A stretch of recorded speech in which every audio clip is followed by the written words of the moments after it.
ಕಳ್ಳರು ಸುಳ್ಳರನ್ನೆಲ್ಲ ಸೇರ್ಕೊಂಡು ಮೊನ್ನೆ ತನಕ ಈಗ ಏನು ನಡೀತಿದೆ ಒಂದು ಕೇಸು, ಆ ಪ್ರಜ್ವಲ್ ರೇವಣ್ಣನ ಕೇಸ್ ನಡೀತಾ ಇದೆಯಲ್ಲ, ಏನಪ್ಪ ಮಾಡಿದ್ರೆ 4 ತಿಂಗಳಿಂದ ಈ ದೇಶಕ್ಕೆ ಬಂದು ಕರ್ನಾಟಕಕ್ಕೆ ಬಂದು ಅಪ್ಪ ಮಗ ಮೊಮ್ಮಗನ ರಾಜಕೀಯ ಪಕ್ಷ ಕುಟುಂಬ ರಾಜಕಾರಣ ಅಂತ ಬಾಯಿಗೆ ಬಂದಂತೆ ಯಾಕೆ ಉಗಿದಿಯಾ ಇಲ್ವಾ ನೀನು? ನಮ್ಮ ಮುಂದೆ ಉಗಿದ್ನಾ ಇಲ್ವಾ ಮಹಾಪ್ರಭು? ಇವ್ರುಗಳು ಕೂಡ ಇನ್ನೇನು ಯಾರ ದೊಣ್ಣೆ ನಾಯಕ ಹೇಳಕ್ಕೆ ಇವರು ಉಗಿದ್ರೋ ಇಲ್ಲ? ಎಲೆಕ್ಷನ್ ಮುಂಚೆ ತಬ್ಬಿಟ್ಕೊಂಡು ಉಗಿದ್ರಿ, ನೆಕ್ಕೊಂಡು ಕೂತಿದ್ರಿ, ನಾಚಿಕೆ ಆಗಲ್ಲ ನಿಮಗೆ? ಉಗಿದವನ ನಾಚಿಕೆ ಇಲ್ಲ, ಉಗಿಸ್ಕೊಂಡವನ ನಾಚಿಕೆ ಇಲ್ಲ, ನೋಡೋರು ನಮಗೆ ನಾಚಿಕೆ ಇದೆ ಸ್ವಾಮಿ, ಒದ್ದೋಡಿಸದೆ ಬಿಡಲ್ಲ ನಿಮ್ಮ ಅಲ್ವೇ? ಒದ್ದೋಡಿಸದೆ ಬಿಡಬೇಕಾಗಲ್ಲ. ಈಗ ಅವ್ರು ಹೇಳ್ತಿದ್ದಾರೆ ನನಗೂ ಆ ಹುಡುಗನು ಸಂಬಂಧ ಇಲ್ಲ ಅಂತ. ಯಾರು ಇವ್ರು ನನ್ನ ಮಗ ಇದ್ದಾಗ ನಿನ್ನ ತರ ನಾವು ಹೇಳಿದ್ರು. ಒಂದು ಸರ್ಕಾರ ಹೆಂಗಸರಿಗೆ ಬಿಟ್ಟಿ ಸೌಲಭ್ಯ ಒಂದು ಉಚಿತ ಬಸ್ ಕೊಟ್ರೆ ಈ ಬಿಟ್ಟಿ ತಗೊಂಡು ಹೆಂಗಸರು ಹಾದಿ ತಪ್ಪಿದ್ದಾರೆ ಅಂತಾರೆ ಈ ಹಣ. ಒಂದು ಊರಿನಲ್ಲಿ ಹೆಣ್ಮಕ್ಳು ಹಾದಿ ತಪ್ಪಿದಾರೆ ಅರ್ಥ ಏನಾದ್ರು ಗೊತ್ತಾ ಅಣ್ಣಂಗೆ? ಸರಿ, ನಾವು ಅವ್ರು ಹಾದಿ ತಪ್ಪಿದ್ದಾರೆ, ನಿಮ್ಮ ಮನೆ ಮಗ ದಾರಿ ತಪ್ಪಿದಾನಲ್ಲ ಅವನು ತಗೊಂಬ ಎಲ್ಲಿ ಅಂತ ಹೇಳ್ಬೇಕು ಬೇಡ? ಎಲ್ಲಿ ತಗೊಂಡು ಹೋಗ್ತಿದ್ದಾರೆ ಈ ದೇಶನ?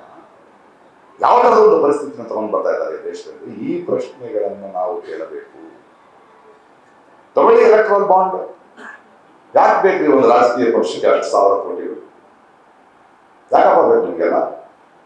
ನೀವು ಹಾಕೊಳ್ಳೋ ಬಟ್ಟೆ ನಮ್ಮ ದುಡ್ಡು, ನೀವು ಊಟ ಮಾಡೋ ಊಟ ನಮ್ಮ ದುಡ್ಡು, ನಿಮ್ಮ ಸೆಕ್ಯೂರಿಟಿ ನಮ್ಮ ದುಡ್ಡು, ನಿಮ್ಮ ಮನೆ ಬಾಡಿಗೆ ನಮ್ಮ ದುಡ್ಡು, ಕರೆಂಟ್ ನಮ್ಮ ದುಡ್ಡು, MP ಆಗಿ ಸೋತ್ಮೇಲೂ ತಿಂಗಳ ಪೆನ್ಷನ್ ಕೊಡ್ತೀವಿ ಸಾಯೋ ತನಕ ಬೆಳೀತಾವ. ನಮ್ಮ ದುಡ್ಡು ಕೊಟ್ಟು ಅದನ್ನ ನಡೆಸು ಅಂತೀವಿ. ನಿನಗೆ ಯಾಕೆ ಬೇಕು 10 ಲಕ್ಷ ದುಡ್ಡು? ಯಾಕೆ ಬೇಕು? MP ಗಳನ್ನ ಕೊಂಡ್ಕೊಳಕ್ಕೆ, MLAಗಳನ್ನ ಕೊಂಡ್ಕೊಳಕ್ಕೆ, ಜನರಿಂದ ಆಯ್ಕೆಯಾದ ಯಾವ್ದಾದ್ರು ಸರ್ಕಾರ ಇದ್ರೆ ಅದನ್ನ ಬೀಳಿಸಕ್ಕೆ. ಒಂದ್ಸಲ ಯೋಚನೆ ಮಾಡಿ, ಈ ಮಹಾಪ್ರಭುಗಳ ಪಕ್ಷ ಇಲ್ಲದೆ ಇರೋ ರಾಜ್ಯಗಳಲ್ಲಿ ಬೇರೆ ಪಕ್ಷಗಳು ಗೆದ್ರೆ ಅದನ್ನ ಯಾಕೆ ಉಳಿಸ್ತಾ ಇದೆಯಾ ನೀನು? ಯಾಕೆ ಎಲೆಕ್ಷನ್ ಹಾಗಾದ್ರೆ ಯಾಕೆ ಉಳಿಸ್ತಾ ಇದೆಯಾ? ದೊಡ್ಡದಾಗಿ ಎದೆ ಸಿಡ್ಕೊಂಡು ಹೇಳ್ತಿಯಲ್ಲ 303 MP ನನಗೆ ಅಂತ. ಸರಿನಪ್ಪ, 303 MP. ನೀನು ನಿನ್ನ MP ಮಹಾಪ್ರಭುಗಳು ಇಲ್ಲಿ ಪಬ್ಲಿಕ್ ಮೀಟಿಂಗ್ ಮಾಡ್ತಾ ಇದ್ರೆ ಅಕ್ಕಪಕ್ಕದ ಹಳ್ಳಿಯಿಂದ ಬಸ್ಸು ಲಾರಿ ಕಳಿಸಿ ಜನರನ್ನ ಕರ್ಕೊಂಡ್ ಬರ್ತೀಯಲ್ವಾ ನೀನು? ಕರ್ಕೊಂಡ್ ಬರ್ತೀಯಲ್ಲ ನೀನು? 200 ರೂಪಾಯಿ ಕೊಟ್ಟು ಬಿರಿಯಾನಿ ಪ್ಯಾಕೆಟ್ ಕೊಟ್ಟು 1 ಕ್ವಾರ್ಟರ್ ಸಾರಾಯಿ ಕೊಟ್ಟು ಎಲ್ಲಿಂದ ಬರುತ್ತೆ ದುಡ್ಡು ನಿಂಗದು? ಎಲೆಕ್ಷನ್ ಹತ್ರ ಬಂದ್ರೆ ಏಜೆಂಟ್ಗಳು ದುಡ್ಡು ಕೊಡ್ತೀಯಲ್ಲ ನೀನು? ಎಲ್ಲಿಂದ ಬರುತ್ತೆ ದುಡ್ಡು ನಿಂಗದು? ಓಟ್ ಹಾಕಕ್ಕೆ ಹೋಗ್ಬೇಕಾದ್ರೆ ಬಸ್ಗಳು ಲಾರಿಗಳು ಹತ್ತಿಸ್ಕೊಂಡು ಕರ್ಕೊಂಡು ಹೋಗ್ತೀಯ ಅಲ್ವಾ? ಆ ತರ ಕರ್ಕೊಂಡು ಹೋಗೋದಕ್ಕೆಲ್ಲ ಲಾರಿ ಬಸ್ ನಿನ್ನ ಹತ್ರ ಇದೆ.